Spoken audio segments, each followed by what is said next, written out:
Hello guys, welcome back to Between the Ropes TV. Now, we're going to look at the second part of this weekend's DAZN double header. We've got Ryan Garcia versus Emmanuel Tagoe. Ray, Ryan Garcia, is he a future world champion or is he a social media superstar?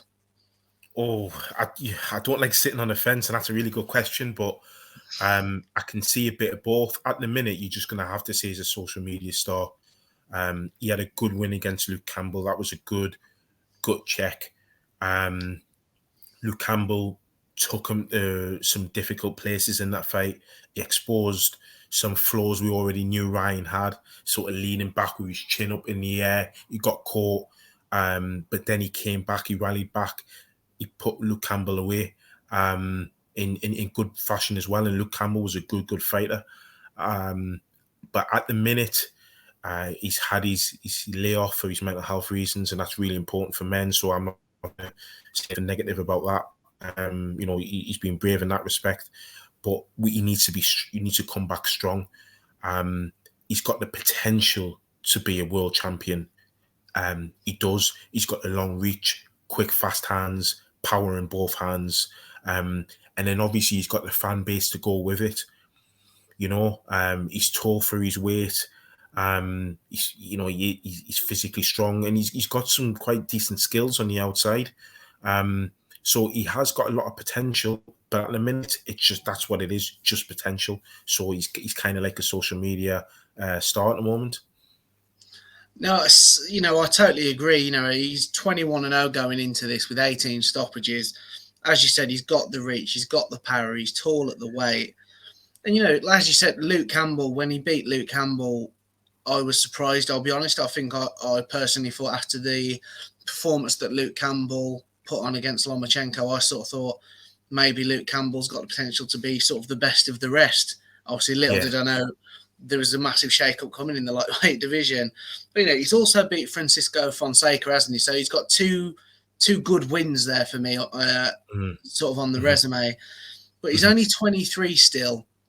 So while he's got time on his side, I think you've also got to remember that he's wasted the last, 15, 16 months. And I think that could be a serious problem for him. And also, obviously, he's with Team Canelo. Canelo sort of publicly questioned his discipline and commitment to the sport. And now he's left, probably the most informed, stable in the world with Canelo. I know there's the allegations of PEDs and all the rest of it, but purely from what we know on a boxing level, Eddie Reynoso is he's definitely in the conversation, possibly the number one coach in the world today. He's now with Joe Goosen, who's a respected trainer, but do you think he's going to miss being in that environment where everyone's a champion, everyone's successful? Not really, because he's worked with Joe Goosen before as an amateur. He's worked with him when he first turned over, I believe. So he's already got a good relationship with Joe Goosen. That can work one of two ways. He could be too comfortable. When you think of what Canelo said, he may not want somebody as strict, but also Canelo sticks by Eddie Reynoso through thick and thin. I do believe that there can be a point where you've got too many top quality boxers and champions in the gym, and you can't afford the time to spend equally with all the boxers. You're obviously going to spend a lot of time with Canelo. He's your main guy, but for the other guys, they're fighting for the little time they can get with Eddie Reynoso. So I can see why Garcia's probably thought, you know what it is, I'm going to get somebody who can fully dedicate themselves to me, because you just said it there. He's 23.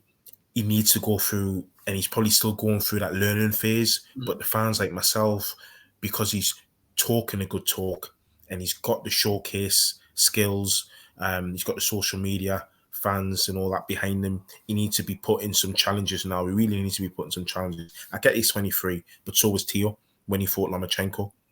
Yeah, so he needs to be in those caliber type of fights. I still think that he's had the two good wins on his record, and yes, there's more to come, but this could work to his advantage having Joe Goosen in his corner. I know he's had the breakout ring, but that language doesn't sit right with Canelo, and in England, the conversation's changing. You can have a break for your mental health, and people are beginning to understand that a bit more. In Mexico's old school, it's like you just don't do that; you just fight through it. So Canelo is probably a different mindset. But Canelo's pound for pound number one. He's him and Eddie Reynoso got their own views. Garcia now has to look after himself. But trust me, if he stops Tagoe and looks spectacular doing it, nobody's going to be talking about that break. They're just going to be talking about the future for Ryan Garcia. Yeah, no, I think you've hit the nail on the head there. The only thing that I do think, and while it's not a championship fight, she's a lightweight 135, and obviously, as we know, a couple of weeks ago, this did get moved, didn't it, to 139? And while I think I did agree with you, I thought Canelo's obviously going to have Eddie Reynoso's back, and they'll defend each other. But I did think, does that, it wasn't announced at 139, it was a lightweight bout, and it's changed. And I thought maybe that does actually add a little bit of substance to what Canelo's saying about potential lack of discipline. Because, it's not like Garcia's in his 30s where, losing weight and getting down becomes harder. It should still be quite comfortable for him. So, I mean, do you think there's any substance to that, or do you think I'm overthinking it? Well, it could be. I mean, but on the other hand, Garcia is what, 5'10"? He's still quite a big lightweight. So you've got the likes of him, Devin Haney, Teofimo Lopez. All right, but Teofimo Lopez is really physically big, as in he's thick set. So you knew he wasn't going to stay around lightweight forever. But Ryan Garcia is a tricky one. He's kind of got that build like Amir Khan, where he's tall and wiry for his weight. So it could be just naturally getting thicker and getting more muscular and putting on the weight. I think the thing with dedication from Canelo's point of view, I've interpreted it's not necessarily being weight, but his interests. I think what Canelo means is, instead of him being in the gym or not necessarily living the life, I do think Ryan lives the life. I just think that Ryan perhaps is more focused on, doing the advertisement for Gymshark and all these other things rather than boxing. I think that's probably what Canelo means by lack of discipline. His focus isn't on boxing; it's on other things. Girls, that type of stuff. The modeling that he does, anything but boxing. I think Canelo's like boxing first. Everything else afterwards, as Canelo says, no boxing, no life. I think you could be right. I think the one thing that sticks with me with Ryan Garcia in a negative way is obviously box Luke Campbell, and that was obviously for the winner faces Devin Haney, becomes his mandatory, and then that made sense at the time as well. All work with DAZN. It's a very, very straightforward fight to make.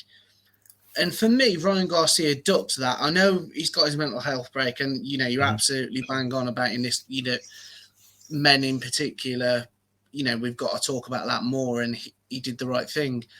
But I don't know, that just doesn't sit right with me. Like, why would you go and face Luke Campbell, which is it's a great name on the resume, but could have quite easily bit him on the rear and sort of put the brakes on his career to then not fight Devin Haney. I completely agree with you. I'm still puzzled by that myself. I can't really begin to explain. It's not as if Devin Haney's an absolute monster, is it? Devin Haney's a skilled fighter. He's a good fighter. He's no duck egg, and he would give some people trouble. Haney's a good fighter, but Ryan Garcia would fancy himself in that fight. Ryan Garcia's the puncher in that fight. He's just as quick as Haney. So that's really bizarre one, isn't it? I can't see that would have been, again, both in the same, at the time, in the same stable. I know Haney wasn't like tied to Matchroom and DAZN, whatever, but he could fight on their shows. And I just feel as though with Garcia, this is what I mean by it, which I want him to get a move on, because I'm sure before this fight was announced with Tagoe, he was looking at putting him in against Isaac Cruz, who, as everybody knows, and yourself know, Josh, he just got off the back of that loss against Tank. That would have been a really interesting fight for your comeback. If he fought against Isaac Cruz instead of Tagoe, I would have been saying, wow, okay, Ryan Garcia is serious, and then that would give you more substance to say that what Canelo's saying is just basic sour grapes. But the fact that he's up against Tagoe, who's only had really one fight, or maybe two fights outside Ghana, um, he should have. You're right. He should have at least fought Haney already. So it's really worrying, and it makes you think about, is he fragile? I know, we talk about mental health and all that type of stuff, but boxers do have a certain degree of fragility, and what I mean by that is he wanting to take too much time and not take risks, because that could be dangerous early on. Because boxing's, as we all know, 90% mental, and if you're showing a fragile mindset this early on, that's going to be very difficult to recover from, Josh. No, I do totally agree with what you're saying, mate. I mean, as for Tagoe, it's a typical golden boy opponent, I want to say. When they're building a prospect, at face value, 32-1 with 15 stoppages, you're thinking, oh wow, he's potentially quite, he's a dangerous opponent. Then you go into it a little bit more. He's 33. Again, a little bit of a recurring theme today. He's not fought in 2.5 years. And then you start to think, oh, okay, all right then. No, it's a very well-picked opponent, I think we should say. And yeah, I mean, we'll get on to predictions, Ray. Personally, I'm backing Ryan Garcia, and I'm backing him for another knockout. What are you thinking? I think Ryan will get him out early. I think Ryan won't spend too much time feeding him up. I think he'll be very explosive, very quick, and I think he'll want to prove to everybody that he's still got it. I think he'll be wanting to prove Canelo and Reynoso wrong. I think he'll be wanting to send a message in the lightweight division. Don't forget, we've got a massive fight coming up in June, and I think he'll be wanting to be mentioned in that mix. He'll also be want to be mentioned with the likes of Tank. Whether he fights these guys is another matter, but you still want to put an impressive performance. So when conversations are being had with these other fighters, they also mention his name, because that's going to be important for him going forward. But one last point on this, sorry. Is he not a little bit isolated now with Golden Boy in DAZN? Because as we know, obviously Kambosos at the minute holds most of the pieces to the puzzle. Haney holds the other piece. One of those is going to come out the king. Obviously, we know there's the rematch clause, but ultimately, both with top rank and Luda Bella, Lomachenko, obviously, I thought stay with him as they go through the situation in Ukraine. Absolutely. Again, with top rank. Obviously, we know Gervonta Davis, his situation's a little bit more not so clear, should we say. He's got his last fight with Mayweather, and then he's sort of implied he will be leaving. But I just wonder now, is Garcia going to find himself isolated and sort of frozen out the mix? We've seen it before. These broadcasters don't like working together, do they? No, and it's even worse over in the States. So that's a really interesting point, that Josh. I'm glad he brought it up, because Ryan's going to have to really, is it a point where we see him move up? Because he turns around and he gives off the argument that he can't get the opponents. But having said that, there was an offer made to Isaac Cruz. Isaac Cruz turned it down. I think he lowballed him deliberately. I think he deliberately gave Isaac Cruz a low offer so Isaac Cruz would turn it down. And then he would turn around and say, look, Isaac Cruz rejected a fight with me. It wasn't the other way around. Isaac Cruz is bottling a fight with me. What do you expect to happen if you give it with somebody a low offer? Fighters know their worth.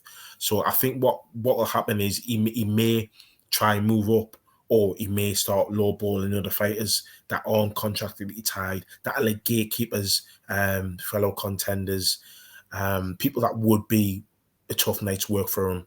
But I don't think he'll have serious intent to get these guys in the ring. Right, there we go then, guys. As always, let us know what you lot think in the comment section. We want your predictions as well, because I haven't actually mentioned it, but it is worth saying that I am currently beating Ray on predictions, so I just like to get that in every now and then. Mate, you're going to become the Carl Froch of the Midlands in a minute. To be fair, I'm waiting for it to swing back the other way, and I'm going on holiday then for a while. So we'll wrap it up there, guys. But don't forget to like and subscribe and join us on the next one.